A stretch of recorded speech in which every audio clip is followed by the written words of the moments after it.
ಶ್ರೀ ಗಣಪತಿ ಶಾರದಾ ಗುರುಭ್ಯೋ ನಮಃ. ಶ್ರೋತೃಗಳಿಗೆ ಶ್ರೀ ರಾಮಕೃಷ್ಣಾಶ್ರಮದ ಸೋಮನಾಥಾನಂದರ ವ್ಯಾಖ್ಯಾನ ಸಹಿತ ಭಗವದ್ಗೀತೆಯಲ್ಲಿ ಮೋಕ್ಷ ಸನ್ಯಾಸ ಯೋಗ ಎಂಬ ಅಷ್ಟಾದಶೋಧ್ಯಾಯಕ್ಕೆ ಸ್ವಾಗತ. ಶ್ಲೋಕ 40-56. ಅಥ ಅಷ್ಟಾದಶೋಧ್ಯಾಯಃ ಮೋಕ್ಷ ಸನ್ಯಾಸ ಯೋಗಃ. ಈ ಹಿಂದಿನ ಶ್ಲೋಕಗಳಲ್ಲಿ ಕರ್ಮ, ಕರ್ತೃ, ಸುಖ, ಧೃತಿ ಇತ್ಯಾದಿ ವಿಚಾರಗಳಲ್ಲಿ ತ್ರಿಗುಣಗಳ ಪರಿಣಾಮವನ್ನು ಹೇಳಿದಂತಹ ಭಗವಂತನು ಆ ಮೂರು ಗುಣಗಳಿಂದ ಹೊರತಾದಂತಹ ಜೀವಿಗಳು ಈ ಪ್ರಕೃತಿಯಲ್ಲೇ ಇಲ್ಲವೆಂದು ಇಲ್ಲಿ ಹೇಳುತ್ತಿರುವನು. ನ ತದಸ್ತಿ ಪೃಥಿವ್ಯಾಂ ವಾ ದಿವಿ ದೇವೇಶು ವಾ ಪುನಃ ಸತ್ವಂ ಪ್ರಕೃತಿ ಜೈರ್ಮುಕ್ತ ಯದೇಭಿಸ್ಯಾತ್ರಿಭಿರ್ಗುಣೈಃ. ಪ್ರಕೃತಿಯಿಂದ ಹುಟ್ಟಿದ ಈ ಮೂರು ಗುಣಗಳಿಂದ ಮುಕ್ತವಾಗಿರುವ ಪ್ರಾಣಿ ಸಮೂಹವು ಈ ಪ್ರಪಂಚದಲ್ಲಾಗಲಿ ಸ್ವರ್ಗದಲ್ಲಾಗಲಿ ದೇವತೆಗಳಲ್ಲಾಗಲಿ ಇಲ್ಲ. ಮನುಷ್ಯರಾಗಲಿ ದೇವತೆಗಳಾಗಲಿ ದೇವರಾಗಲಿ ದೇಶ ಕಾಲ ನಿಮಿತ್ತದ ಜಗತ್ತಿಗೆ ಬಂದೊಡನೆ ಈ ಗುಣಗಳಲ್ಲಿ ಯಾವುದಾದರೂ ಅವನ ಸ್ವಭಾವಕ್ಕೆ ಅನುಗುಣವಾಗಿ ಅಂಟಿಕೊಳ್ಳುವುದು. ಇದೇನು ಅಕಸ್ಮಾತ್ತಾಗಿ ಅಂಟಿಕೊಳ್ಳುವುದಿಲ್ಲ. ಹುಟ್ಟುವುದಕ್ಕೆ ಮುಂಚೆಯೇ ಹಿಂದಿನ ಜನ್ಮದಲ್ಲಿ ಅವನು ಕರ್ಮಗಳನ್ನು ಮಾಡಿ ಮೂರು ಗುಣಗಳಲ್ಲಿ ಯಾವುದಾದರೂ ಒಂದಕ್ಕೆ ಮೀಸಲಾಗಿ ಬರುವನು. ಒಮ್ಮೆ ಅವನು ಈ ಗುಣದ ವೃತ್ತಕ್ಕೆ ಬಿದ್ದರೆ ತಪ್ಪಿಸಿಕೊಂಡು ಹೋಗುವುದು ಕಷ್ಟ. ಆದರೆ ಈ ವೃತ್ತದಲ್ಲಿ ವಿಕಾಸ ಆಗುವುದಕ್ಕೆ ಸಾಧ್ಯ. ಅದು ನಮ್ಮ ಸ್ವಪ್ರಯತ್ನದ ಮೇಲೆ ನಿಂತಿದೆ. ತಮೋಗುಣಿ ಬೇಕಾದಷ್ಟು ಪೆಟ್ಟು ತಿಂದು ಅಜ್ಞಾನದಲ್ಲಿ ತೊಳಲಿ ಮುಂಚೆ ಏನನ್ನು ಕಲಿತುಕೊಳ್ಳುವುದಿಲ್ಲವೆಂದು ಹಠ ಮಾಡಿದ್ದನೋ ಅದನ್ನು ಸ್ವಲ್ಪ ಸ್ವಲ್ಪವಾಗಿ ಕಲಿಯುತ್ತಾ ಬರುವನು. ಕ್ರಮೇಣ ಅವನು ರಜೋಗುಣದ ಮೆಟ್ಟಿಲಿಗೆ ಬರುವನು. ಅಲ್ಲಿಂದ ಅವನು ಹೋರಾಡಿ ಕ್ರಮೇಣ ಸತ್ವಗುಣದಲ್ಲಿ ಇರುವಾಗ ಅವನು ಫಲಾಪೇಕ್ಷೆ ಇಲ್ಲದೆ ಅನಾಸಕ್ತನಾಗಿ ಕರ್ಮವನ್ನು ಮಾಡಿಕೊಂಡು ಹೋಗುತ್ತಿದ್ದರೆ ಅವನು ಸತ್ವಗುಣದಲ್ಲಿದ್ದರೂ ಆ ಗುಣಕ್ಕೂ ಅತೀತನಾಗುವನು. ಅದೇ ಗುಣಾತೀತನ ಸ್ಥಿತಿ. ಸತ್ಯಕ್ಕೆ ಬಹಳ ಸಮೀಪವಾದ ಸ್ಥಿತಿ ಇದು. ತಮಸ್ಸಿನಿಂದ ರಜೋಗುಣದ ಮೂಲಕ ಸತ್ವಕ್ಕೆ ಬಂದು ಅದಕ್ಕೂ ಅತೀತನಾಗಿ ಹೋಗುವನು. ಯಾವಾಗ ಅತೀತನಾಗುವನೋ ಅವನು ತನ್ನ ವ್ಯಕ್ತಿತ್ವಕ್ಕೆ ಅತೀತನಾಗಿ ಹೋಗಿ ಪರಮಾತ್ಮನಲ್ಲಿ ಒಂದಾಗಬೇಕಾಗಿ ಬರುವುದು. ಈ ಗುಣಗಳು ನೀರಿನ ಮೂರು ಅವಸ್ಥೆಯಂತೆ. ನೀರು ನೀರ್ಗಲ್ಲಾಗಿ ಜಡವಾಗಿ ಒಂದು ಕಡೆ ಗಟ್ಟಿಯಾಗಿ ಬಿದ್ದಿರುವುದು. ಇದು ತಮೋಗುಣ. ಆ ನೀರು ಕರಗಿ ವೇಗದಿಂದ ಬಂಡೆಯಿಂದ ಬಂಡೆಗೆ ಬಿದ್ದು ಬೋರ್ಗರೆದು ಹರಿದುಕೊಂಡು ಹೋಗುವುದು ರಾಜಸಿಕ ಸ್ಥಿತಿ. ಇದೇ ನೀರು ಆವಿಯಾಗಿ ಕೆಳಗಿನಿಂದ ಮೇಲಕ್ಕೆ ಹೋಗುವಾಗ ತನ್ನ ಕಶ್ಮಲವನ್ನೆಲ್ಲ ಇಲ್ಲೇ ಬಿಟ್ಟೇಳುವುದು. ಇದು ಸಾತ್ವಿಕ ಸ್ಥಿತಿ. ಬ್ರಾಹ್ಮಣ ಕ್ಷತ್ರಿಯ ವಿಷಾಂ ಶೂದ್ರಾಣಾಂಚ ಪರಂತಪ ಕರ್ಮಾಣಿ ಪ್ರವಿಭಕ್ತಾನಿ ಸ್ವಭಾವ ಪ್ರಭವೈರ್ಗುಣೈಃ. ಅರ್ಜುನ, ಬ್ರಾಹ್ಮಣ, ಕ್ಷತ್ರಿಯ, ವೈಶ್ಯ ಮತ್ತು ಶೂದ್ರರ ಕರ್ಮಗಳು ಸ್ವಭಾವದಿಂದ ಹುಟ್ಟಿದ ಗುಣಗಳಿಂದ ವಿಭಾಗಿಸಲ್ಪಟ್ಟಿವೆ. 4 ವರ್ಣಗಳು ಎಲ್ಲಾ ಸಮಾಜದಲ್ಲಿಯೂ ಇವೆ. ಈ ವರ್ಣಗಳಿಲ್ಲದೆ ಇದ್ದರೆ ಆ ಸಮಾಜ ಅನಾಯಕವಾಗುವುದು. ನಾವು ಕರೆಯುವಂತೆ ಅವರು ಕರೆಯದೇ ಇರಬಹುದು ಮತ್ತು ಬರೀ ಜಾತಿಯಿಂದಲೇ ಅದನ್ನು ನಿಷ್ಕರ್ಷಿಸದೇ ಇರಬಹುದು. ಎಲ್ಲ ದೇಶದಲ್ಲಿಯೂ ಬ್ರಾಹ್ಮಣ ಎಂದರೆ ಆಲೋಚನಾ ಜೀವಿ, ದೀರ್ಘ ವಿಚಾರ ಮಾಡುವ ತಾತ್ವಿಕ ಇರಬೇಕು. ಅವರೇ ಸಮಾಜಕ್ಕೆ ಮಾರ್ಗದರ್ಶಕರು. ಎರಡನೆಯವರೇ ಆಳುವವರು, ಅಡ್ಮಿನಿಸ್ಟ್ರೇಟರ್ಸ್. ಅವರು ಇಲ್ಲದೇ ಇದ್ದರೆ ಯಾವ ಸಮಾಜವೂ ಸುವ್ಯವಸ್ಥಿತವಾಗಿರುವುದಿಲ್ಲ. ಸರ್ಕಾರದ ಹುದ್ದೆಯಲ್ಲಿ ಇರುವವರೆಲ್ಲ ಸುಮಾರು ಈ ಗುಂಪಿನ ಕೆಳಗೆ ಬರುವರು. ಪೊಲೀಸು, ಕೋರ್ಟು, ಕಚೇರಿ, ಮಿಲಿಟರಿ ಇವುಗಳೆಲ್ಲ ಅದರಲ್ಲಿವೆ. ಮೂರನೆಯವರೇ ವ್ಯಾಪಾರ ಮಾಡುವ ವೈಶ್ಯರು. ಇನ್ನು 4ನೆಯವರೇ ಊಳಿಗದವರು, ಶ್ರಮಜೀವಿಗಳು. ಇವರ ಶ್ರಮದಿಂದಲೇ ಫ್ಯಾಕ್ಟರಿ ಮುಂತಾದವುಗಳೆಲ್ಲ ಕೆಲಸ ಮಾಡಬೇಕಾದರೆ. ಆದರೆ ಭರತಖಂಡದಲ್ಲಿ ಒಂದು ದೋಷ ತಲೆದೋರಿತು. ಮೊದಲು ವರ್ಣವನ್ನು ಸ್ವಭಾವದಿಂದ ನಿರ್ಣಯಿಸುತ್ತಿದ್ದರು. ಪ್ರತಿಯೊಬ್ಬನೂ ಹುಟ್ಟುವಾಗಲೇ ಯಾವುದಾದರೊಂದು ಸ್ವಭಾವದೊಡನೆ ಹುಟ್ಟುತ್ತಾನೆ. ಅದಕ್ಕೆ ತಕ್ಕಂತೆ ಅವನು ಕಸುಬನ್ನು ಆರಿಸಿಕೊಳ್ಳುತ್ತಿದ್ದ. ಆದರೆ ಕಾಲಕ್ರಮೇಣ ಆ ವರ್ಣದಲ್ಲಿ ಹುಟ್ಟಿದರೆ ಸಾಕು, ಅವನನ್ನು ಆ ಹೆಸರಿನಿಂದ ಕರೆಯುತ್ತಿದ್ದರು. ಅವನಲ್ಲಿ ಆ ಗುಣಗಳಿಲ್ಲದೇ ಇದ್ದರೂ ಆ ವರ್ಣದ ಚೀಟಿಯೊಂದು ಇರುತ್ತಿತ್ತು. ಶ್ರೀಕೃಷ್ಣ ಎಲ್ಲಿಯೂ ಜಾತಿಯಿಂದಲೇ ಇದನ್ನು ನಿಷ್ಕರ್ಷಿಸುತ್ತಾರೆ ಎಂದು ಹೇಳುವುದಿಲ್ಲ. 4ನೇ ಅಧ್ಯಾಯದಲ್ಲಿ 13ನೇ ಶ್ಲೋಕದಲ್ಲಿ ವಿವರಿಸುವಾಗಲೇ ಶ್ರೀಕೃಷ್ಣ ಅವರ ಗುಣ ಮತ್ತು ಕರ್ಮಕ್ಕೆ ತಕ್ಕಂತೆ ಅವರ ವರ್ಣವನ್ನು ನಾನು ಸೃಷ್ಟಿಸಿದ್ದೇನೆ ಎನ್ನುವನು. ಆದ ಕಾರಣ ನಾವು ಈಗ ಯಾವ ವರ್ಣದಲ್ಲಿ ಹುಟ್ಟಿರುವೆವು ಎಂಬುದಕ್ಕೆ ಹೆಮ್ಮೆ ಪಡುವುದಕ್ಕಿಂತ ಹೆಚ್ಚಾಗಿ ಯಾವ ವರ್ಣದ ಕಸುಬನ್ನು ನಾನು ತೆಗೆದುಕೊಂಡಿರುವೆ, ಅದಕ್ಕೆ ನಾನು ಏನೇನನ್ನು ಅಭ್ಯಾಸ ಮಾಡಬೇಕು ಎಂಬುದನ್ನು ತಿಳಿದುಕೊಳ್ಳಬೇಕು. ಕರ್ಮಯೋಗದ ದೃಷ್ಟಿಯಿಂದ ನೋಡಿದರೆ ಈ ವರ್ಣದಲ್ಲಿ ಯಾವುದೊಂದು ಮೇಲಲ್ಲ, ಯಾವುದೊಂದು ಕೀಳಲ್ಲ. ಪ್ರತಿಯೊಬ್ಬನೂ ತನ್ನ ಕೆಲಸವನ್ನು ತಾನು ಸರಿಯಾಗಿ ಮಾಡಿದರೆ ಒಬ್ಬನಿಗೆ ಜಾಸ್ತಿ ಮತ್ತೊಬ್ಬನಿಗೆ ಕಡಿಮೆ ಒಳ್ಳೆಯದಾಗುವುದಿಲ್ಲ. ಎಲ್ಲರಿಗೂ ಒಂದೇ ಸಮನಾಗಿ ಒಳ್ಳೆಯದಾಗುವುದು. ಇಲ್ಲಿ ನಾವು ಏನು ಮಾಡುತ್ತೇವೆ ಅದಲ್ಲ ಮುಖ್ಯ, ಅದನ್ನು ಯಾವ ದೃಷ್ಟಿಯಿಂದ ಮಾಡುತ್ತೇವೆ ಎಂಬುದು ಅತಿ ಮುಖ್ಯ. ಶಮೋ ದಮಸ್ತಪಃ ಶೌಚಂ ಕ್ಷಾಂತಿರಾರ್ಜವಮೇವ ಚ ಜ್ಞಾನಂ ವಿಜ್ಞಾನಮಾಸ್ತಿಕ್ಯಂ ಬ್ರಹ್ಮಕರ್ಮ ಸ್ವಭಾವಜಂ.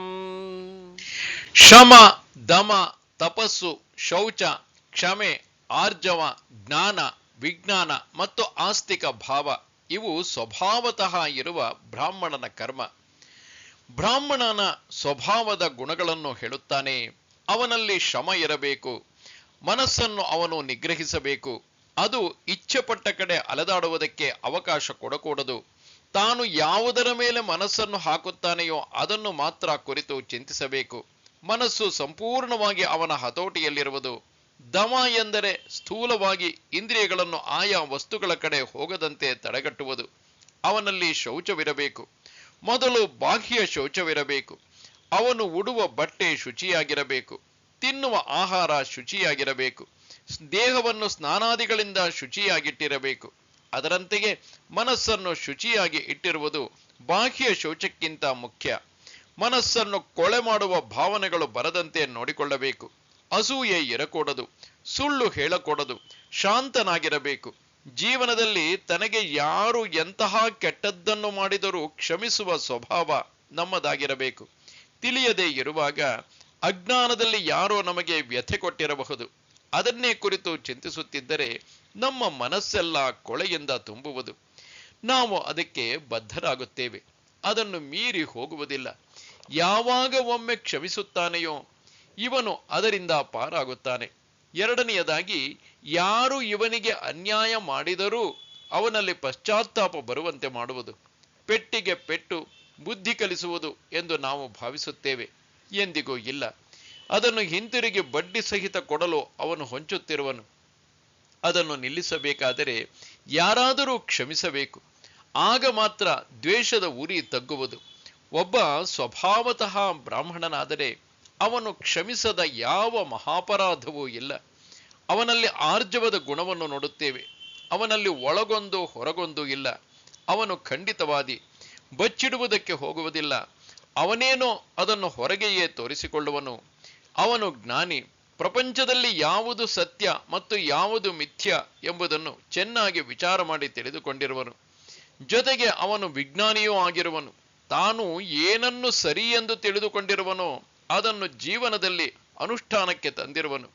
ಅದನ್ನು ಅನುಭವಿಸಿರುವನು. ಜ್ಞಾನ ಸಿದ್ಧಾಂತ, ವಿಜ್ಞಾನ ಅನುಭವ ಅವನಲ್ಲಿ ಇವುಗಳೆರಡೂ ಸಮತೂಕದಲ್ಲಿವೆ. ಎಲ್ಲಕ್ಕಿಂತ ಹೆಚ್ಚಾಗಿ ಅವನಲ್ಲಿ ಆಸ್ತಿಕ ಭಾವ ಇದೆ. ಈ ಪ್ರಪಂಚದ ಹಿಂದೆಲ್ಲ ಎಲ್ಲವನ್ನೂ ನಡೆಸುತ್ತಿರುವ ಪರಮಾತ್ಮನೊಬ್ಬನು ಇರುವನು. ಅವನಿಚ್ಛೆಯಂತೆ ಎಲ್ಲವೂ ಸಾಗುತ್ತಿದೆ. ಉರುಳುತ್ತಿರುವ ಚಕ್ರಕ್ಕೆ ಮಧ್ಯದ ನಾಭಿ ಹೇಗೋ ಹಾಗೆ ಪರಮಾತ್ಮ ಸೃಷ್ಟಿಚಕ್ರಕ್ಕೆ ಅವನ ಸುತ್ತಲೂ ಸುತ್ತುತ್ತಿದೆ. ಅವನು ಸರ್ವಾಂತರ್ಯಾಮಿ, ಸರ್ವಜ್ಞ, ಸರ್ವಶಕ್ತ, ಅಹೇತುಕ ಕೃಪಾ ಸಿಂಧು. ತನ್ನನ್ನು ನೆಚ್ಚಿದವರನ್ನು ಎಂದಿಗೂ ಕೈಬಿಡದವನು. ಇಂತಹ ಭಗವಂತನೆಂಬ ಧ್ರುವತಾರೆ ಸದಾ ಇವನ ಮಾರ್ಗದರ್ಶಿ. ಶೌರ್ಯಂ ತೇಜೋ ಧೃತಿರ್ದಾಕ್ಷ್ಯಂ ಯುದ್ಧೇ ಚಾಪ್ಯಪಲಾಯನಂ ದಾನಮೀಶ್ವರ ಭಾವಶ್ಚ ಕ್ಷಾತ್ರಂ ಕರ್ಮ ಸ್ವಭಾವಜಂ. ಶೌರ್ಯ, ತೇಜಸ್ಸು, ಧೈರ್ಯ, ಕಾರ್ಯದಕ್ಷತೆ, ಯುದ್ಧದಲ್ಲಿ ಹಿಂತೆಗೆಯದೇ ಇರುವುದು, ದಾನ, ಈಶ್ವರ ಭಾವ ಇವು ಸ್ವಭಾವದಿಂದ ಉಂಟಾದ ಕ್ಷತ್ರಿಯನ ಕರ್ಮ. ಕ್ಷತ್ರಿಯ ಸಮರಾಂಗಣದಲ್ಲಿ ವೀರ. ಸಾವು, ನೋವು, ನಷ್ಟ ಯಾವುದಕ್ಕೂ ಅಂಜದವನು. ಎದೆಯನ್ನು ತೋರಿಸುವುದು ಕ್ಷತ್ರಿಯನ ಸ್ವಭಾವ. ಎಂದಿಗೂ ಅವನು ಬೆನ್ನು ತೋರಿಸುವುದಿಲ್ಲ. ಕ್ಷಾತ್ರ ತೇಜಸ್ಸು ಅವನಲ್ಲಿ ಹೊಳೆಯುತ್ತಿರುವುದು. ಮಾತನ್ನೇ ಆಡಬೇಕಾಗಿಲ್ಲ, ಆ ತೇಜಸ್ಸೇ ಇವನಾರು ಎಂಬುದನ್ನು ವ್ಯಕ್ತಪಡಿಸುವುದು. ಇದು ಮಾತಿಗೆ ನಿಲುಕದ ಪದ, ಆದರೆ ಎಲ್ಲರಿಗೂ ಅನುಭವ ವೇದ್ಯ. ಅವನಲ್ಲಿ ಸದಾ ಧೈರ್ಯ ತುಂಬಿ ತುಳುಕುತ್ತಿದೆ. ಅವನು ಜೀವನದ ಎಂತಹ ಪ್ರಸಂಗದಲ್ಲಿಯೂ ಎದೆಗೆಡುವುದಿಲ್ಲ. ಎಲ್ಲವನ್ನೂ ದಿಟ್ಟತನದಿಂದ ಎದುರಿಸುವನು.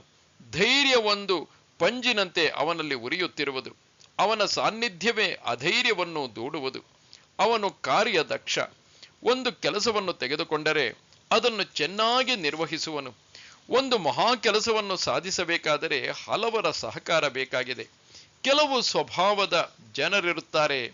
ಒಬ್ಬೊಬ್ಬರಲ್ಲಿ ಒಂದೊಂದು ಒಳ್ಳೆಯದು, ಒಂದೊಂದು ಕೆಟ್ಟದ್ದು ಇದೆ. ಇಂತಹ ಜನರೆಲ್ಲರ ಸಹಕಾರದಿಂದ ಆ ಕ್ಷತ್ರಿಯನು ಕೆಲಸವನ್ನು ಮಾಡುವನು. ಬಗೆ ಬಗೆಯ ಜನರನ್ನು ಒಲಿಸಿಕೊಳ್ಳುವುದು ಅವನಿಗೆ ಗೊತ್ತಿದೆ. ಅವರಲ್ಲಿರುವ ಉತ್ತಮ, ಅತ್ಯಂತ ಉತ್ತಮವಾದ ಗುಣ ವ್ಯಕ್ತವಾಗುವುದಕ್ಕೆ ಅವನು ಅವಕಾಶ ಕೊಡುವನು. ಕೆಲಸವನ್ನು ಮಾಡುತ್ತಿರುವಾಗಲೂ ಹಲವಾರು ಅಡ್ಡಿ ಆತಂಕಗಳು ಬರುವವು. ಅವುಗಳನ್ನೆಲ್ಲ ಎದುರಿಸಿ ತನ್ನ ಗುರಿಯನ್ನು ಸಾಧಿಸುವ ಛಲ ಅವನಲ್ಲಿದೆ. ಅವನು ಎಂದಿಗೂ ಯುದ್ಧದಲ್ಲಿ ಬೆನ್ನು ತೋರುವವನಲ್ಲ, ಮಡಿಯುವವನು ಇಲ್ಲವೇ ಜಯಿಸುವನು. ಔದಾರ್ಯತೆ ಅವನ ಛಾಯೆಯಂತಿರುವುದು. ಎಲ್ಲಾ ವಿದ್ಯೆಗಳಿಗೂ ಅವನು ಪ್ರೋತ್ಸಾಹವನ್ನು ನೀಡುವನು. ಅವನನ್ನು ಬೇಡುವುದಕ್ಕೆ ಬಂದ ಮನುಷ್ಯ ನಿರಾಶನಾಗಿ ಹೋಗುವುದಿಲ್ಲ. ತನ್ನಲ್ಲಿರುವ ತನಕ ದಾನ ಮಾಡುವನು. ಹಾಗೆ ಕೊಡುವಾಗ ತನ್ನ ಗೌರವಕ್ಕೆ ತಕ್ಕಂತೆ ಕೊಡುವನು. ಅವನಲ್ಲಿ ಈಶ್ವರಿ ಭಾವ ಇರುವುದು. ಆಳುವುದಕ್ಕೆ ಅವನು ಹುಟ್ಟಿರುವನು. ಅವನು ಎಲ್ಲಿ ಹೋದರೂ ಆ ಸ್ವಭಾವವನ್ನು ನೋಡುತ್ತೇವೆ. ಆಳುವವನ ಗುಣಗಳೆಲ್ಲ ಅವನಲ್ಲಿರುವವು. ಅವನು ನೀಡುವ ಆಜ್ಞೆಯನ್ನು ಮರು ಮಾತಿಲ್ಲದೆ ಇತರರು ನಿರ್ವಹಿಸುವರು. ಏಕೆಂದರೆ ಅವನ ವ್ಯಕ್ತಿತ್ವದಲ್ಲಿ ಅಂತಹ ಶಕ್ತಿ ಇದೆ, ಮಾತಿನಲ್ಲಿ ಅನುಭವ ಇದೆ. ಕೃಷಿ ಗೌರಕ್ಷ್ಯ ವಾಣಿಜ್ಯಂ ವೈಶ್ಯಕರ್ಮ ಸ್ವಭಾವಜಂ ಪರಿಚರ್ಯಾತ್ಮಕಂ ಕರ್ಮ ಶೂದ್ರಸ್ಯಾಪಿ ಸ್ವಭಾವಜಂ. ಕೃಷಿ, ಗೋರಕ್ಷಣೆ ಮತ್ತು ವಾಣಿಜ್ಯ ಇವು ಸ್ವಭಾವತಃ ಬಂದ ವೈಶ್ಯನ ಗುಣಗಳು. ಪರಿಚಾರಿಕೆ ಶೂದ್ರನಿಗೆ ಸ್ವಭಾವತಃ ಬರುವುದು. ವೈಶ್ಯನ ಕರ್ಮವೇ ಬೇಸಾಯ, ಗೋರಕ್ಷಣೆ ಮತ್ತು ವ್ಯಾಪಾರ. ಅವನು ವಸ್ತುವನ್ನು ಉತ್ಪತ್ತಿ ಮಾಡಬೇಕು ಮತ್ತು ಹಂಚಬೇಕು. ಉತ್ಪತ್ತಿ ಮಾಡುವಾಗ ಆಗಿನ ಕಾಲದಲ್ಲಿ ಬೇಸಾಯ ಒಂದೇ ಇದ್ದದ್ದು. ಆದರೆ ನಾವು ಈಗಿನ ದೃಷ್ಟಿಯಿಂದ ನೋಡಿದರೆ ಬರೀ ಹೊಲ ಗದ್ದೆಯಲ್ಲಿ ಏನು ತಯಾರಾಗುತ್ತಿದೆಯೋ ಅದೇ ಸಾಲದು. ನಮ್ಮ ಜೀವನಕ್ಕೆ ಹಲವಾರು ಫ್ಯಾಕ್ಟರಿಗಳಲ್ಲಿ ತಯಾರಾಗುತ್ತಿರುವ ವಸ್ತುಗಳೆಲ್ಲ ಬೇಕು.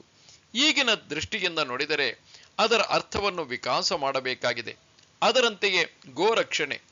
ಇದರಿಂದಲೇ ನಮಗೆ ಅವಶ್ಯಕವಾದ ಹಾಲು ದೊರಕಬೇಕಾದರೆ ವಾಣಿಜ್ಯವೇ ವ್ಯಾಪಾರ. ಇರುವ ಕಡೆಯಿಂದ ಇಲ್ಲದ ಕಡೆ ಹಂಚುವುದು, ತಯಾರು ಮಾಡುವ ಕಡೆಯಿಂದ ಅದನ್ನು ಉಪಯೋಗಿಸುವ ಜನಗಳಿಗೆ ಸಿಕ್ಕುವಂತೆ ಮಾಡುವುದು ಮತ್ತು ಲೇವಾದೇವಿ ಇವುಗಳೆಲ್ಲ ಸೇರಿವೆ. ಇನ್ನು ನಾಲ್ಕನೆಯ ವರ್ಗದವರೇ ಶೂದ್ರರು, ಎಂದರೆ ಶ್ರಮಜೀವಿಗಳು. ಇವರ ಕೆಲಸವೇ ಪರಿಚಾರಕರದು. ಹೊಲದಲ್ಲಿ, ಗದ್ದೆಯಲ್ಲಿ, ಫ್ಯಾಕ್ಟರಿಗಳಲ್ಲಿ, ನಗರಗಳಲ್ಲಿ ಅತ್ಯಂತ ಅವಶ್ಯಕವಾದ ಕೆಲಸಗಳನ್ನು ಅವರು ಮಾಡುತ್ತಿರುವರು.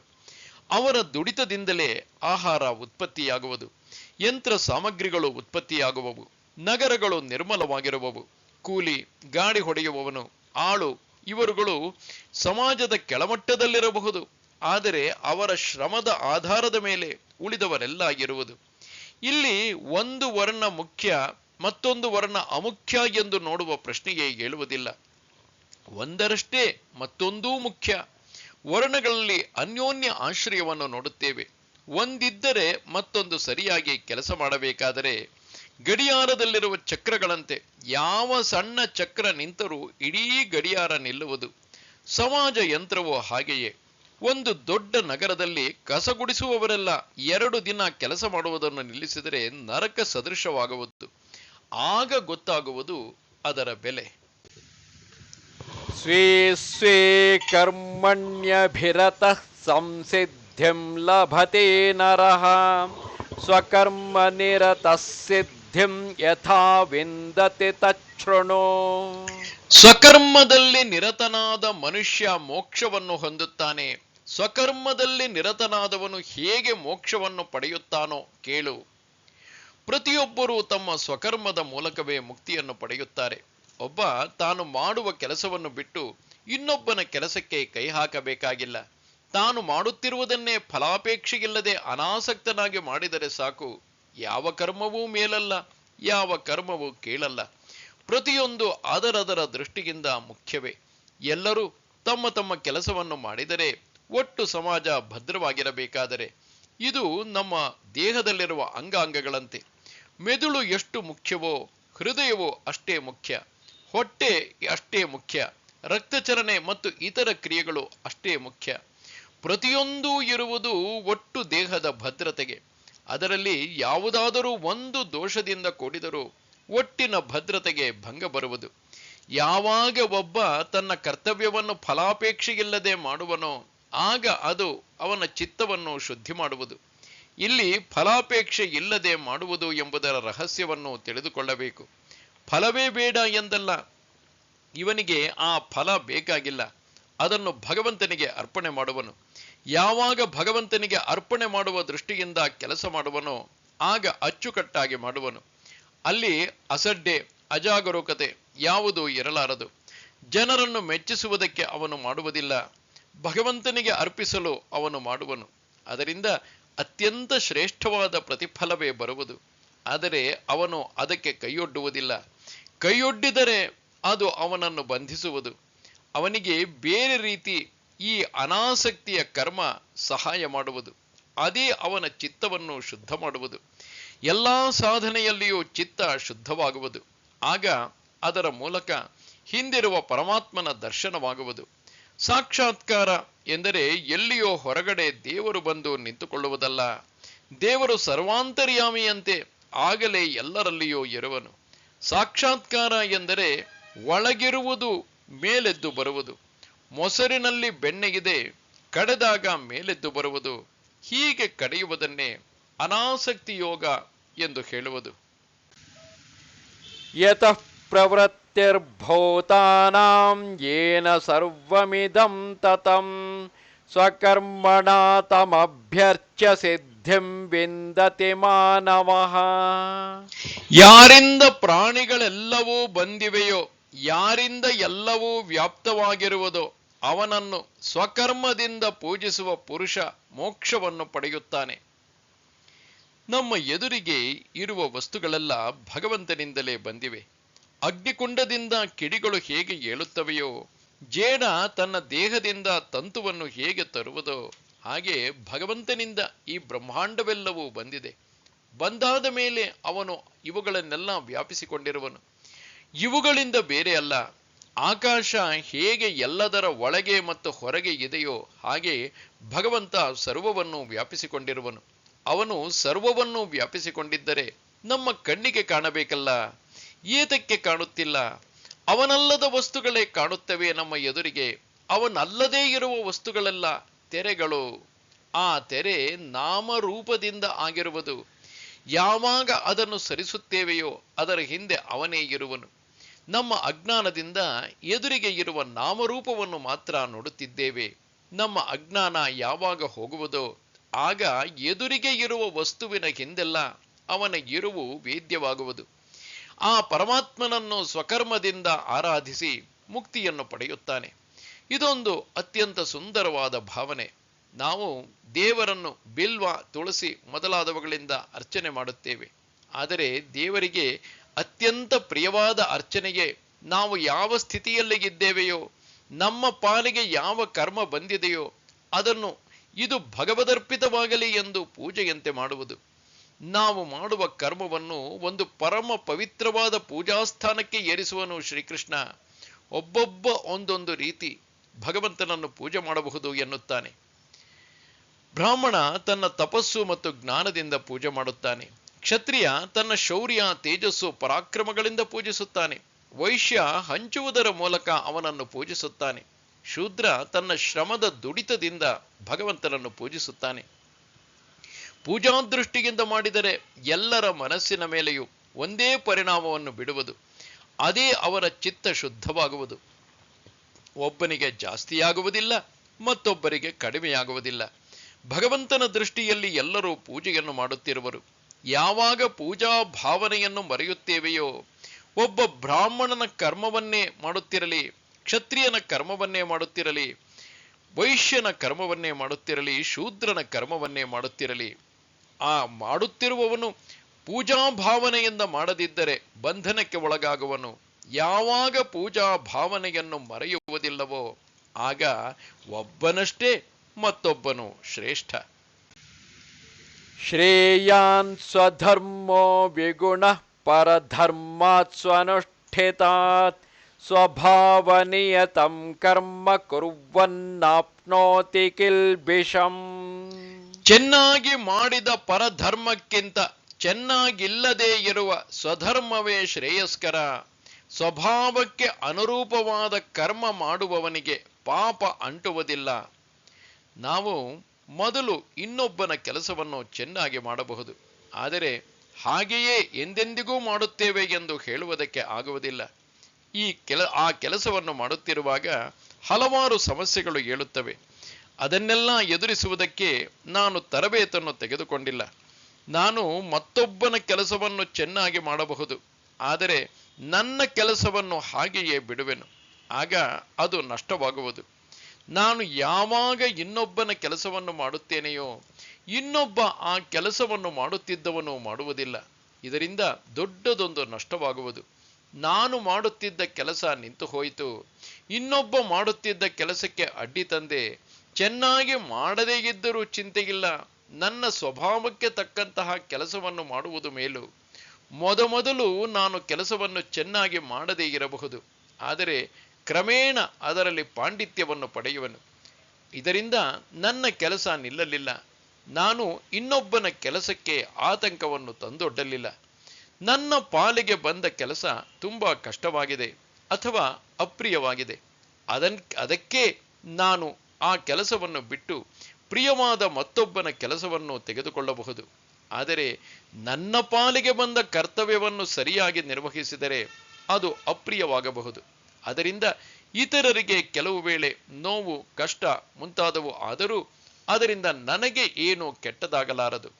ನಾನು ನನ್ನ ಸ್ವಾರ್ಥಕ್ಕಾಗಿ ಮತ್ತೊಬ್ಬನಿಗೆ ತೊಂದರೆ ಕೊಡಲಿಲ್ಲ, ಸಮಾಜದ ದೃಷ್ಟಿಯಿಂದ ಅದನ್ನು ಮಾಡಬೇಕಾಯಿತು. ಕೆಲವು ವೇಳೆ ಕಳ್ಳನಿಗೆ ಶಿಕ್ಷೆ ಕೊಡಬೇಕಾಗಿದೆ. ಅವನನ್ನೇ ನೆಚ್ಚಿದ್ದ ಹೆಂಡತಿ ಮಕ್ಕಳಿಗೆ ಅದರಿಂದ ಕಷ್ಟವಾಗಬಹುದು. ಆದರೆ ನಾನು ಇದಕ್ಕಾಗಿ ಕಳ್ಳನಿಗೆ ಶಿಕ್ಷೆ ಕೊಡುವುದನ್ನು ಬಿಡುವುದಕ್ಕೆ ಆಗುವುದಿಲ್ಲ. ವೈದ್ಯ ಶಸ್ತ್ರಚಿಕಿತ್ಸೆ ಮಾಡುವಾಗ ರೋಗಿಗೆ ವ್ಯಥೆ ಕೊಡುತ್ತಾನೆ.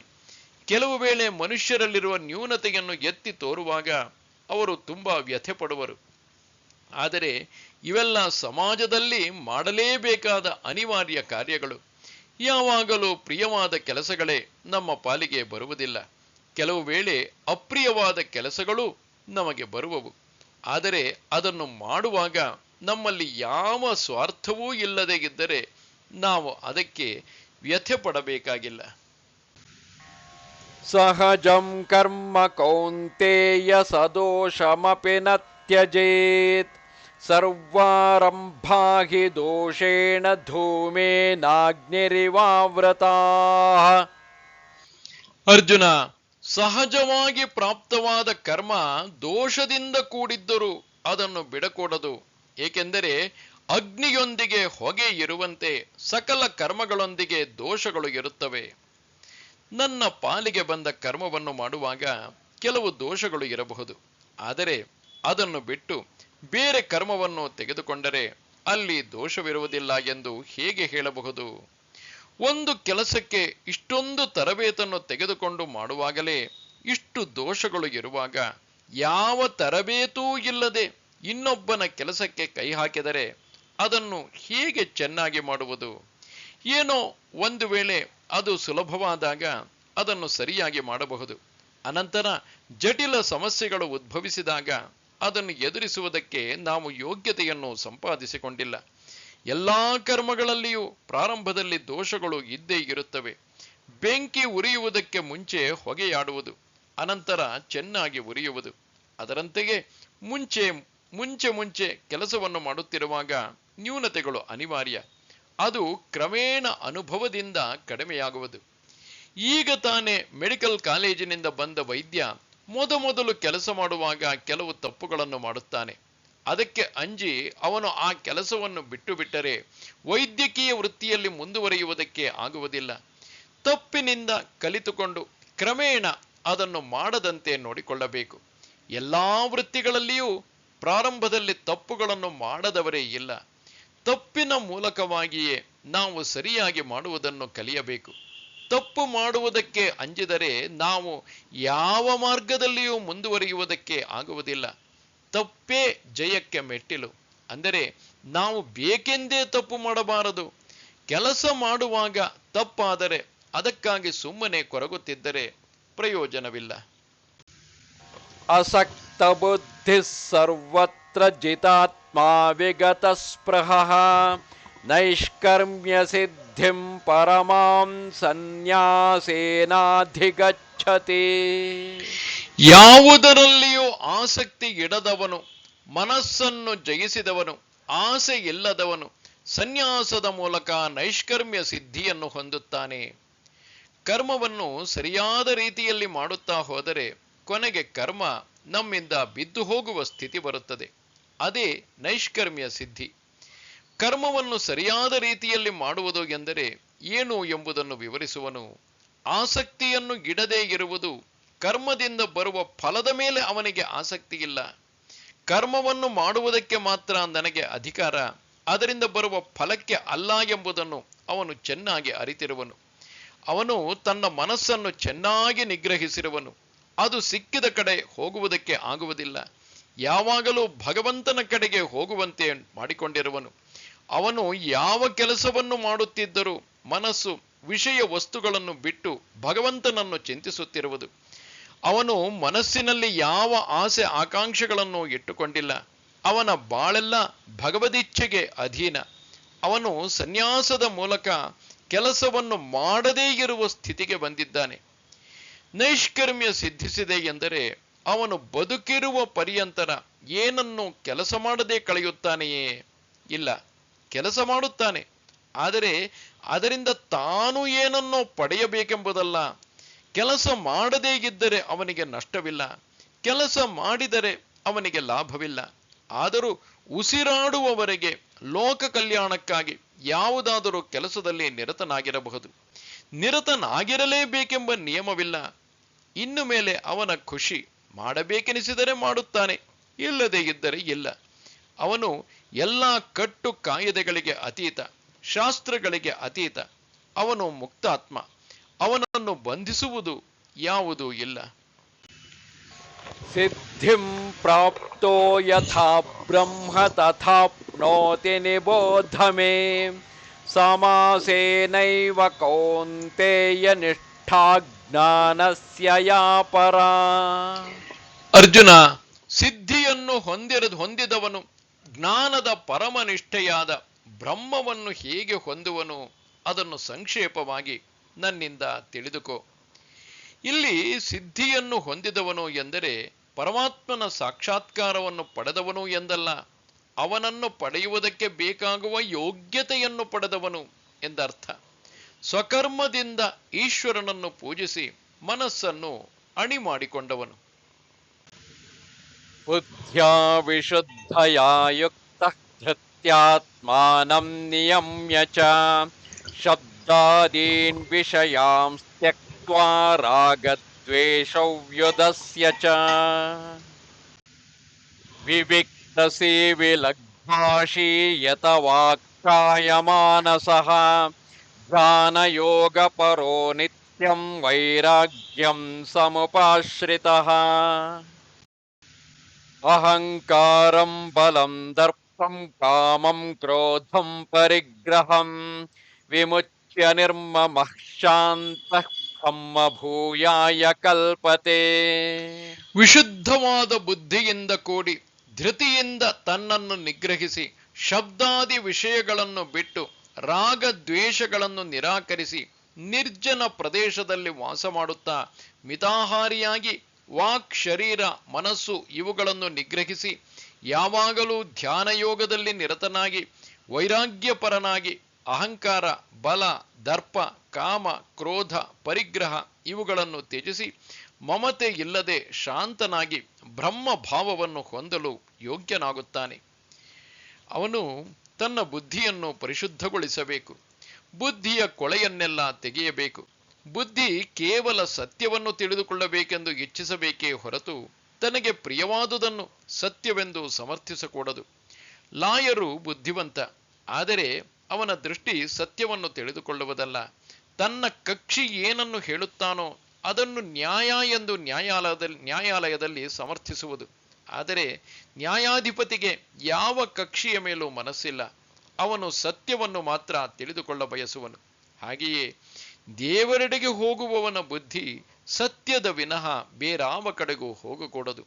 ಹಾಗೆ ಹೋಗಬೇಕಾದರೆ ಅದು ಪರಿಶುದ್ಧವಾಗಿರಬೇಕು. ತನ್ನ ಇಂದ್ರಿಯ ಮತ್ತು ಮನಸ್ಸುಗಳನ್ನೆಲ್ಲ ಚೆನ್ನಾಗಿ ತನ್ನ ಸ್ವಾಧೀನಕ್ಕೆ ತಂದಿರುವನು.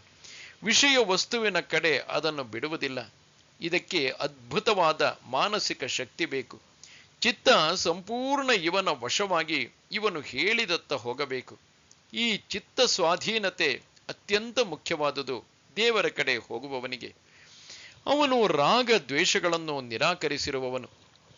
ಗುರಿಯೆಡೆಗೆ ಹೋಗುವವನನ್ನು ಕಟ್ಟಿಹಾಕುವ ಗೂಟಗಳು ಇವು.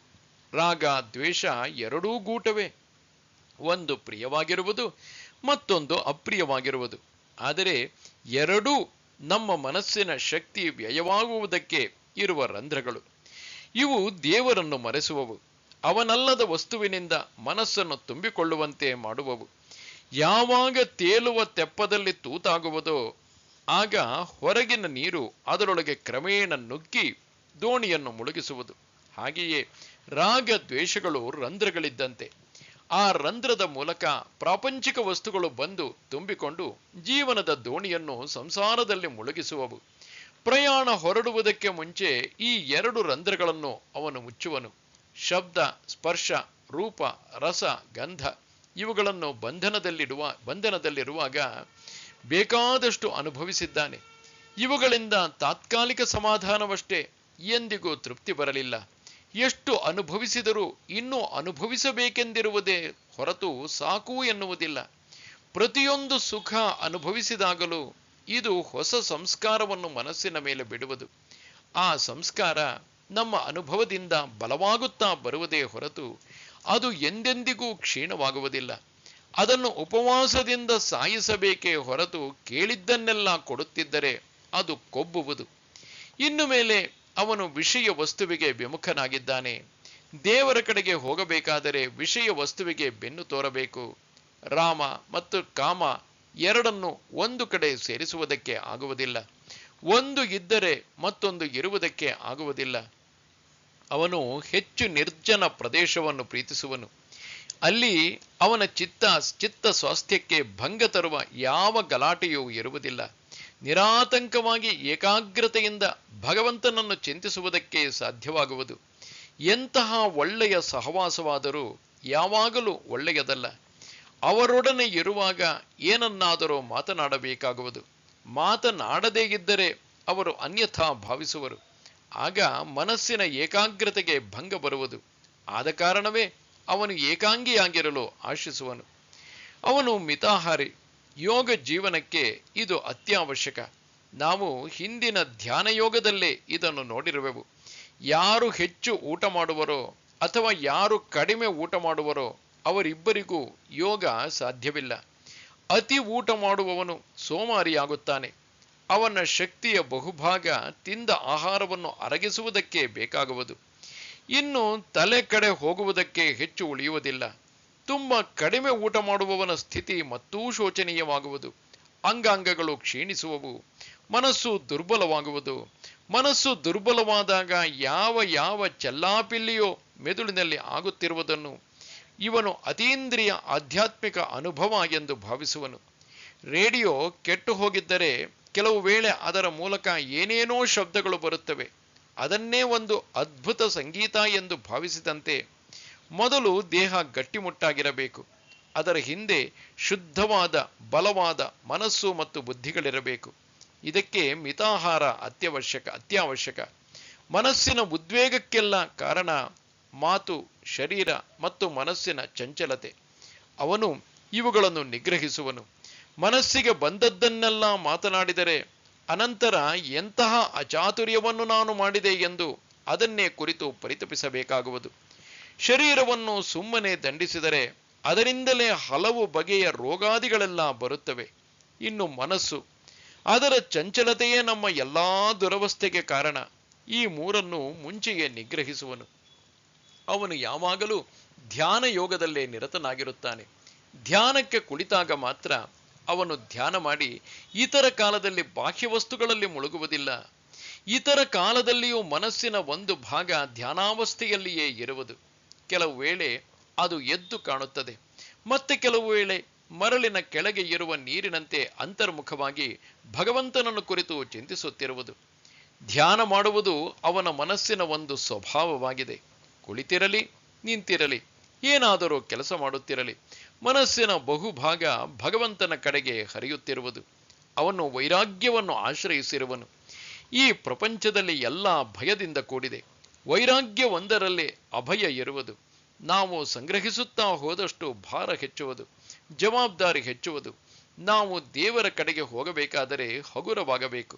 ಈ ಪ್ರಪಂಚದ ಹೆಣಭಾರವನ್ನು ಒದರಬೇಕು. ನಮಗೆ ಅತ್ಯಂತ ಅವಶ್ಯಕವಾದುದನ್ನು ದೇವರು ಒದಗಿಸುವನು ಮತ್ತು ದೇವರು ರಕ್ಷಿಸುವನು ಎಂಬ ಭಾಷೆಯನ್ನೇ ಭಕ್ತನಿಗೆ ಭಗವಂತನು ಕೊಟ್ಟಿರುವನು.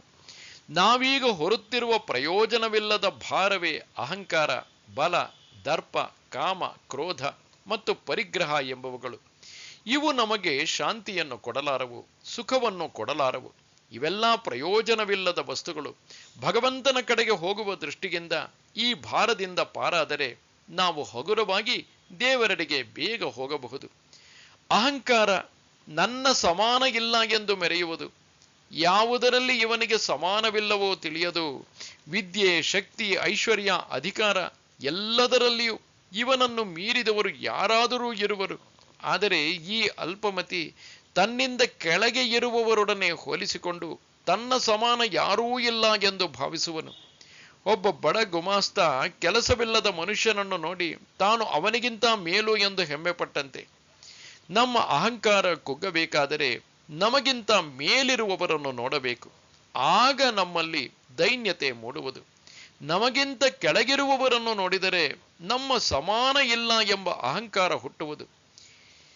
ಈ ಪ್ರಪಂಚದಲ್ಲಿ ಎರಡಕ್ಕೂ ಅವಕಾಶವಿದೆ. ದೀನರಾಗಬಹುದು ಅಥವಾ ದುರಹಂಕಾರಿಗಳಾಗಬಹುದು. ಬ್ರಹ್ಮಜ್ಞಾನವನ್ನು ಪಡೆಯಬೇಕೆಂದು ಆಶಿಸುವವನು ಮೊದಲನೆಯದನ್ನು ತೆಗೆದುಕೊಳ್ಳುತ್ತಾನೆ. ಇದರಂತೆಯೇ ಬಲ ಮತ್ತು ದರ್ಪ. ಈವಾಗ ನನಗೆ ಶಕ್ತಿ ಇದೆ, ನನ್ನ ಸಮಾನ ಇಲ್ಲ ಎಂದು ಮೆರೆಯುವನು. ಆದರೆ ಭೀಮಸೇನ, ಗಾಮಗಳಂತಹವರು ಕೂಡ ದುರ್ಬಲರಾಗುತ್ತಾರೆ. ಈಗ ಹೆಮ್ಮೆಪಟ್ಟರೆ ಆ ಸಮಯದಲ್ಲಿ ನಮ್ಮ ಗತಿಯೇನು? ದರ್ಪ ಕೂಡ ಹಾಗೆಯೇ. ನನ್ನಲ್ಲಿ ಈಗ ಸ್ವಲ್ಪ ಅಧಿಕಾರ ಇರುವುದು ಅಥವಾ ಐಶ್ವರ್ಯ ಇರುವುದು, ಅದಕ್ಕಾಗಿ ನನ್ನ ಸಮಾನ ಇಲ್ಲ ಎಂದು ಮೆರೆಯುತ್ತೇನೆ. ಈ ಅಧಿಕಾರ ಇಂದು ಇದ್ದದ್ದು ನಾಳೆ ಹೋಗುವುದು. ಆಗ ಏನಿದೆ ನನಗೆ ಹೆಮ್ಮೆ ಪಡುವುದಕ್ಕೆ? ಅಧಿಕಾರದಲ್ಲಿ ಇದ್ದಾಗ ನಾನು ಹಾಗೆ ಮಾಡಿದೆ, ಹೀಗೆ ಮಾಡಿದೆ ಎಂದು ಪ್ರತಾಪವನ್ನು ಕೊಚ್ಚಿಕೊಳ್ಳುವುದಷ್ಟೇ. ಲಕ್ಷ್ಮಿಯಷ್ಟು ಚಂಚಲ ಮತ್ತೊಂದಿಲ್ಲ. ಅದು ಹೇಗೋ ಬಂತು ಅಥವಾ ಆಗಲೇ ಇರುವ ಕಡೆ ನಾವು ಹುಟ್ಟುತ್ತೇವೆ. ಸ್ವಲ್ಪ ಕಾಲವಾದ ಮೇಲೆ ಅದು ಹೇಳದೆ ಕೇಳದೆ ಹಿಮ ಕರಗಿ ಹೋಗುವಂತೆ ಹೋಗುವುದು. ಇದನ್ನೆಲ್ಲ ಮುಂಚೆಯೇ ಅರಿತು ಜ್ಞಾನಿಯಾದವನು ತ್ಯಜಿಸುವನು. ಕಾಮವನ್ನು ತ್ಯಜಿಸುತ್ತಾನೆ. ಕಾಮವೇ ನಮ್ಮನ್ನು ವಿಷಯ ವಸ್ತುವಿಗೆ ಕಟ್ಟಿಹಾಕುವುದು. ಎತ್ತು ಗೂಟದ ಸುತ್ತ ಸುತ್ತುವಂತೆ ನಾವು ಕಾಮದ ಸುತ್ತ ಸುತ್ತುತ್ತಿರಬೇಕಾಗುವುದು. ಅದನ್ನು ತೃಪ್ತಿಪಡಿಸಿದಷ್ಟು ಬಲವಾಗುವುದು. ಇನ್ನೂ ಬೇಕು ಎಂದು ಕೇಳುವುದೇ ಹೊರತು ಸಾಕು ಎನ್ನುವುದಿಲ್ಲ. ನಿಗ್ರಹಿಸುವುದರಿಂದ ಮಾತ್ರ ಅದನ್ನು ಸುಮ್ಮನಿರಿಸಬಹುದೇ ಹೊರತು ಅದು ಕೇಳಿದ್ದನ್ನೆಲ್ಲ ಕೊಟ್ಟು ಪೂರೈಸುವುದಕ್ಕೆ ಆಗುವುದಿಲ್ಲ. ಇನ್ನು ಕ್ರೋಧ, ಅದು ನಮ್ಮ ವಿವೇಚನಾ ಶಕ್ತಿಯನ್ನೆಲ್ಲ ಅಪಹರಿಸುವುದು. ಕೋಪ ನಮ್ಮನ್ನು ಮೆಟ್ಟಿತು ಎಂದರೆ ಯಾವುದು ಸರಿ ಯಾವುದು ತಪ್ಪು ಎಂಬುದೆಲ್ಲವೂ ಮರೆತು ಹೋಗುವುದು. ಆಗ ಮಾಡಬಾರದುದನ್ನು ಮಾಡುವೆವು, ಅನಂತರ ಪಶ್ಚಾತ್ತಾಪ ಪಡುವೆವು. ಒಂದು ಮನೆಗೆ ಬೆಂಕಿ ಹಾಕಿ ಪಶ್ಚಾತ್ತಾಪ ಪಟ್ಟರೆ ಬೆಂಕಿ ನಂದಿ ಹೋಗುವುದಿಲ್ಲ. ಆದ ಕಾರಣವೇ ಕೋಪವನ್ನು ತ್ಯಜಿಸುವನು. ಇನ್ನು ಪರಿಗ್ರಹ ಎಂಬುದು ಸೂಕ್ಷ್ಮ ಬಂಧನ. ನಮಗೆ ಗೊತ್ತಿಲ್ಲದೆ ಇನ್ನೊಬ್ಬರಿಗೆ ನಮ್ಮನ್ನು ದಾಸರನ್ನಾಗಿ ಮಾಡುವುದು. ಯಾವಾಗ ನಾವು ಮತ್ತೊಬ್ಬರಿಂದ ಏನನ್ನಾದರೂ ಸ್ವೀಕರಿಸುತ್ತೇವೆಯೋ ಆಗ ಅವನ ಹಂಗಿಗೆ ಒಳಗಾಗುತ್ತೇವೆ. ಅವನಿಗೆ ವಿರೋಧವಾಗಿ ಹೋಗುವುದಕ್ಕೆ ಆಗುವುದಿಲ್ಲ. ಅವನು ಹೇಳಿದಂತೆ ಕೇಳಬೇಕಾಗುವುದು. ಇದನ್ನು ಅರಿತೇ ದೇವರೆಡೆಗೆ ಹೋಗುವವನು ಯಾರಿಗೂ ಕೈಯೊಡ್ಡುವುದಿಲ್ಲ. ಆತನಲ್ಲಿ ತನ್ನದು ಎಂಬ ಭಾವವಿಲ್ಲ. ಎಲ್ಲಾ ದೇವರದು, ದೇವರು ಕೊಟ್ಟಿದ್ದು ಎಂಬ ಭಾವವೊಂದೇ ಇರುವುದು. ಇಂತಹ ಮನುಷ್ಯನ ಮನಸ್ಸು ಸದಾ ಶಾಂತವಾಗಿರುವುದು. ಪ್ರಪಂಚದ ಆಂದೋಲನಗಳಾವುವು ಅಲ್ಲಿ ಪ್ರವೇಶ ಮಾಡುವುದಕ್ಕೆ ಆಗುವುದಿಲ್ಲ. ಈ ಪ್ರಪಂಚದಲ್ಲಿ ಇದ್ದರೂ ಅವನು ಈ ಪ್ರಪಂಚಕ್ಕೆ ಸೇರಿದವನಲ್ಲ, ಭಗವಂತನಿಗೆ ಸೇರಿದವನು. ಇವನು ಬ್ರಹ್ಮಭಾವವನ್ನು ಹೊಂದಲು ಯೋಗ್ಯನಾಗಿರುತ್ತಾನೆ. ಇಷ್ಟು ಅಣಿಯಾಗಿದ್ದರೆ ಹೇಗೆ ಇದ್ದಲು ಬೆಂಕಿಯ ಮಧ್ಯೆ ಇದ್ದರೆ ತಾನೂ ಕೂಡ ಧಗಧಗಿಸುವ ಕೆಂಡವೇ ಆಗುವುದೋ ಹಾಗೆ ಬ್ರಹ್ಮ ಭಾವವನ್ನು ಪಡೆಯುವನು. ಬ್ರಹ್ಮಭೂತ ಪ್ರಸನ್ನಾತ್ಮ ನ ಶೋಚತಿ ನ ಕಾಂಕ್ಷತಿ ಸಮಃ ಸರ್ವೇಷು ಭೂತೇಷು ಮದ್ಭಕ್ತಿಂ ಲಭತೆ ಪರಾಂ. ಬ್ರಹ್ಮ ಭಾವವನ್ನು ಹೊಂದಿರುವವನು, ಪ್ರಸನ್ನಾತ್ಮನಾದವನು ಶೋಕಿಸುವುದಿಲ್ಲ. ಸರ್ವಭೂತಗಳನ್ನು ಸಮಭಾವದಿಂದ ನೋಡುತ್ತಾನೆ. ನನ್ನಲ್ಲಿ ಪರಮ ಭಕ್ತಿಯನ್ನು ಹೊಂದುತ್ತಾನೆ. ಬ್ರಹ್ಮ ಭಾವವನ್ನು ಹೊಂದಿದವನ ಮನಸ್ಸು ಪ್ರಸನ್ನವಾಗಿರುವುದು, ಶಾಂತವಾಗಿರುವುದು. ಅಲ್ಲಿ ಉದ್ವೇಗಕ್ಕೆ ಆಸ್ಪದವೇ ಇಲ್ಲ. ಅವನು ಯಾವುದಕ್ಕೂ ಶೋಕಿಸುವುದಿಲ್ಲ. ಈ ಪ್ರಪಂಚದಲ್ಲಿ ಎಷ್ಟೋ ದುಃಖಕರವಾದ ಪ್ರಸಂಗಗಳು ಬರಬಹುದು. ಹತ್ತಿರದ ಸಂಬಂಧಿಕರು ಕಾಲವಾಗಬಹುದು. ದೊಡ್ಡ ವಿಪತ್ತೇ ಬರಬಹುದು. ಆದರೆ ಅವನು ಶೋಕಿಸುವುದಿಲ್ಲ. ಎಂದರೆ ಅವನ ಹೃದಯ ಕಲ್ಲಿನಂತೆ ಆಗುವುದಿಲ್ಲ. ಹೊರಗೆ ಅವನು ಅನುಕಂಪೆಯನ್ನು ತೋರುತ್ತಾನೆ, ಆದರೆ ಒಳಗೆ ತಿಳಿದುಕೊಂಡಿರುವನು. ಸಂಸಾರದಲ್ಲಿ ಈ ಅಲೆಗಳೆಲ್ಲ ಎದ್ದು ಬೀಳುತ್ತಿರುವವು. ಇವು ಅನಿವಾರ್ಯ. ಇವುಗಳ ಸ್ವಭಾವವೇ ಬಂದು ಹೋಗುವುದು. ಬರುವಾಗಲೂ ಭಗವದಿಚ್ಛೆಯಿಂದ ಬರುವವು, ಹೋಗುವಾಗಲೂ ಅವನ ಇಚ್ಛೆಯಿಂದಲೇ ಹೋಗುವವು ಎಂದು ತನ್ನ ಮನಸ್ಸಿಗೆ ಹಾಕಿಕೊಳ್ಳುವುದಿಲ್ಲ. ಅವನು ಯಾವುದನ್ನೂ ಬಯಸುವುದಿಲ್ಲ. ಅವನ ಬಯಕೆಗಳೆಲ್ಲ ನಿಂತು ಹೋಗಿವೆ. ತನಗೆ ಅದಾಗಬೇಕು ಇದಾಗಬೇಕು ಎಂಬ ಆಸೆಯೇ ಇಲ್ಲ. ದೇವರು ಮಾಡಿಸಿದ್ದು ಆಗಲಿ, ಅವನು ಕೊಟ್ಟಿದ್ದನ್ನು ಸ್ವೀಕರಿಸುತ್ತೇನೆ ಎಂದು ತನ್ನ ಇಚ್ಛೆಯನ್ನು ಭಗವಂತನಿಗೆ ಅರ್ಪಣೆ ಮಾಡಿಬಿಟ್ಟಿರುವನು. ಅವನು ಸರ್ವಭೂತಗಳನ್ನು ಸಮಭಾವದಿಂದ ನೋಡುತ್ತಾನೆ. ಹೊರಗೆ ನೋಡಿದರೆ ವೈವಿಧ್ಯತೆಗಳಿವೆ, ಆದರೆ ಇವೆಲ್ಲ ಉಪಾಧಿಗಳು, ವೇಷಗಳು. ಇವುಗಳ ಹಿಂದೆಲ್ಲ ಭಗವಂತನೇ ಇರುವುದು. ಜೇಡಿಮಣ್ಣು ವಿನಾಯಕನಂತೆ ಇದೆ, ಮಡಕೆಯಂತೆ ಇದೆ, ಹಣತೆಯಂತೆ ಇದೆ. ಒಂದೊಂದು ಒಂದು ಪ್ರಯೋಜನಕ್ಕೆ ಬರುತ್ತದೆ.